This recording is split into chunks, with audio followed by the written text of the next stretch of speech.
ત્યાર પછીની આંગળી છે મિત્રો અનામિકા. ટચલી આંગળી પછીની બીજા નંબરની આંગળી, જેને આપણે કહીશું અનામિકા. તમે ચિત્રમાં જોઈ પણ શકો છો. અનામિકાને આપણે કહીએ છીએ રિંગ ફિંગર.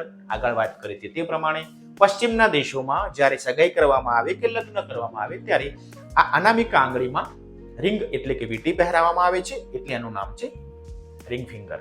તો મિત્રો આ અનામિકાથી કોને તિલક થાય? તો અનામિકાથી ભગવાનને, ગુરુદેવને અને અન્ય કોઈ વ્યક્તિને શુભકામના આપવામાં આપણે ઈચ્છતા હોઈએ ત્યારે આપણે આ અનામિકાથી તિલક કરીએ છીએ. ફરીથી ભગવાનને, ગુરુદેવને અને અન્ય કોઈ એવા વ્યક્તિને કે જેને આપણે શુભકામનાઓ આપીએ છીએ તેને આપણે આ અનામિકાથી તિલક, ચાંદલો કરતા હોઈએ છીએ. હવે તેનાથી શું પ્રાપ્ત થાય? તો શાંતિ અને સમૃદ્ધિ પ્રાપ્ત થાય છે. ઓકે, તો અનામિકાથી આપણે ભગવાનને એટલે કે દેવી દેવતાઓને, ગુરુદેવને અને અન્ય જે વ્યક્તિઓને આપણે શુભકામનાઓ આપવાની છે તેને તિલક કરીશું. શાંતિ અને સમૃદ્ધિનું પ્રતીક છે